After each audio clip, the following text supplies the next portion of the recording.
What's up, guys? I'm JFleezy, and I am back with something different, something fun, something I'm very excited for.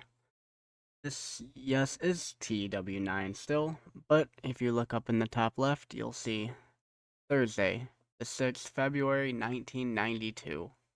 This is the 1992 Real World mod, which I've never played. I've done Real World mods, I don't do them a lot, but I've never went back to like 92, 80, anything like that, so I'm super excited about it. We'll go to the let's go to our company before I show you anything else. You'll see owner Dick Knox, Booker, me, Fletcher Knox. There's a little story behind that. We'll get to that in a second. Tri-State Wrestling Federation is our name, if I did not say that. I don't think I did. So, what we have here. Owner Dick Knox is the uncle of my character, Fletcher Knox. Dick Knox was a long time independent wrestler, did very well, had a very good career, but never one of the guys who did really well but never made it to the bigs, right? Never made it WWE, WCW, never made that big time money. But he made a very good career for himself. Still only 39 years old. He still got a career ahead of him, really. But as you see here, Dick Knox is a long-time worker, working most territories in America at least once in his long career. Never made it to the big time, but made a decent career most would dream of. He has decided to try his hand at ownership as he's decided, should say, to open up Tri-State Wrestling Federation at the start of the new year, which was in January. Will ownership bring him the glory he never felt he achieved in the ring? Time will tell. Oh, it will. But you'll see. I mean, we're in the Tri-States. 35 popularity. He had a very good career. He's very well known around the U.S. Then we have Fletcher Knox, my character. This picture's great. I love it. I love it. Anyways, Fletcher Knox is an American wrestler who that's not even the. I wrote a freaking description for him and it's gone.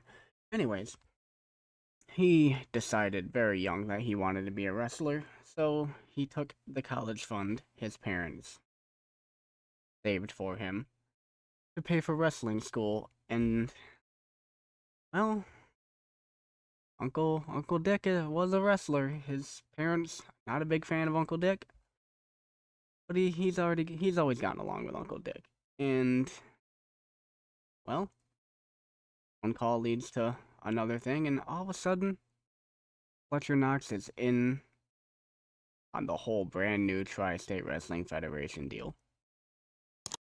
Is he truly the booker? But he's helping, right? He's there doing the dirty work for Uncle Dick while he learns how to wrestle. 3 years experience. I don't know why it says that. He's a rookie. I'll have to go change that afterward. But yeah, that's the basic setup of the power structure. Uncle Dick, Fletcher Knox. I guess you can see the nice little roster we've got here so far is young Chris Jericho, Chris Candido, Booker T, Jeff Jarrett, Leif Cassidy, Lance Storm, La Barca, who's already pissed because he wants a raise even though he hasn't worked a show. Psychosis, Perry Saturn, you know the names, Robbie V. You guys know these guys better than me, to be honest with you. Big Vito LaGrasso, big fan. One thing going on behind the scenes of TSWF, not really behind the scenes, we have this here. A really hostile attitude, borderline war here going on soon between TSWF and ECW, Eastern Championship Wrestling. The reason, if I can go there, the reason for that is, well, Booker Larry Winter, him and Dick have a very hostile relationship going back close to 10 years now when they used to tag team all across America. What blew up that relationship?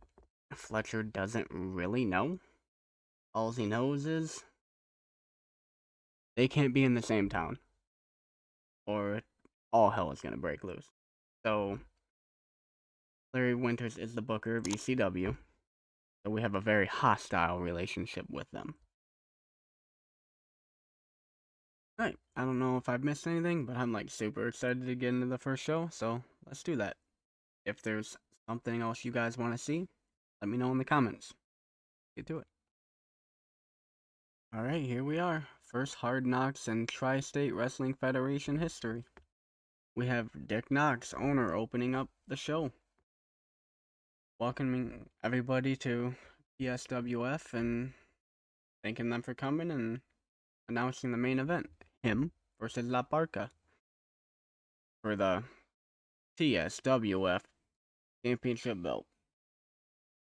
As he's speaking, Big Vito comes out. Says, hey, I see you have a nice show going on here. A lot of people. Seems like a good time. Problem is you're on my block. Crowd goes silent. Dick goes silent. And just blows him off. Get the fuck out of here, kid. My house. Get the fuck out. And we move on from there. Vito just nods his head, turns around, walks away. So we got, I mean, that's incredible ratings, isn't it? Part 1 doing a 60, Part 2 doing 45. Anyways, moving on. Alright, now opening match of the night, we have Booker T take on Tarek the Great. Booker T defeating Tarek the Great in 8 minutes with pinfall. By pinfall with a missile drop kick. You love when that was the finish. Decent stuff. Tarek was awful. We then have Leif Cassidy walking backstage and accidentally bumping into Perry Saturn, who looks at him with the craziest eyes you've ever seen, before Leif Cassidy apologizes and walks away. Holy shit. In our next match, we have a 17-year-old Rey Mysterio taking on Robbie V. In a superb wrestling match, we have Robbie V defeat Rey Mysterio in a 10-minute match with a 5-star frog splash. Fantastic match by the boys. Robbie V getting a terrible gimmick rating. That sucks. Or crowd rating. That's even worse. We then have Dick Knox in the back with Fletcher Knox, telling him he's going to give him a chance to go prove himself. He's going to take on Chris Candido tonight. Go make the most of it, kid.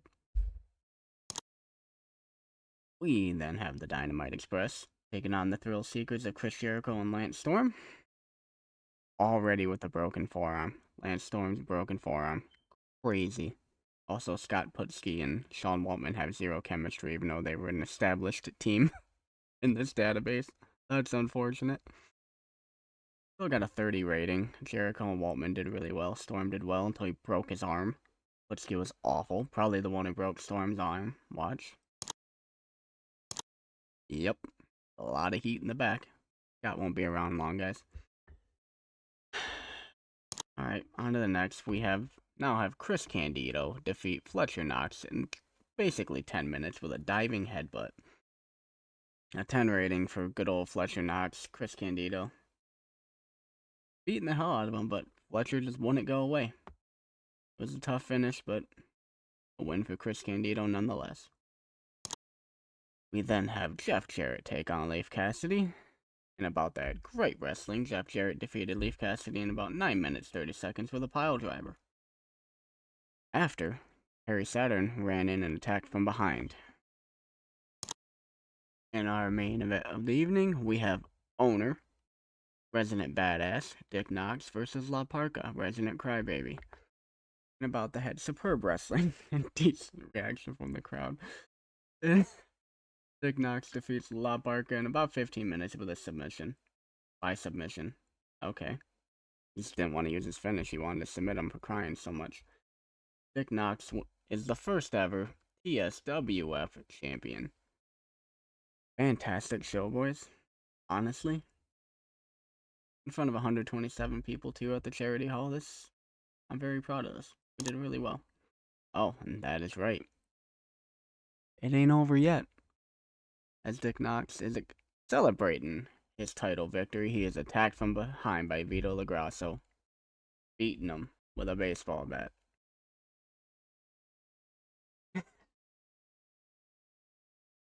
Vito don't play, guys. You don't play. You don't mess with Big Vito LaGrasso. That's our show. Show number 1. Overall rating of 44. Some stuff here we don't like, but we're broke. We'll see what we can do about that in the future. I'm very happy about the show. The main event is very good, especially for a 39-year-old man being in it. Robbie V and Mysterio, you would think that would be good, but in 1992, you don't know. I mean, Mysterio 17. What a match. Great show. Very happy about it. Broken forearm for Lance Storm. That's incredibly unfortunate. Financial report. Here we go. Let's see what this looks like. We'll see it together. 1353 loss. That's not the worst, actually. We might be fine with sponsorships. Interesting. Any popularity boost? No, not really. Alright, guys. I appreciate y'all tuning in to the first episode of TSWF. I'm very excited about this. This might be more of a 1 episode a week thing. Probably. There'll definitely be more than 1 show per episode. This is just a combined episode 0, episode 1. But it went really well. I'm really excited about it. I think we have good storylines that are gonna kind of kick off pretty well here. So I hope you guys liked it. If you did like it, hit the like button. Leave your thoughts in the comment section. Tag teams, y'all saw the roster. And we'll be looking to hire more. Speaking of hiring more, anybody you think we should hire, because, boy, there's a lot out there that we can have fun with here. Tag teams for them. Storylines, future storylines maybe. And where do you think this is gonna go? The Big Vito thing? The weird Leif Cassidy, Perry Saturn thing? What do you guys think? Leave them in the comments. And just to make sure, if you guys are interested, don't miss an episode. Hit that subscribe button, hit that bell button. You'll never miss an episode. I appreciate y'all. Y'all have a nice rest of your day. Battle lines in the horizon dawn. Every day's a clash relentless song. No medals, just scars and pain. Marching through doubt and rain.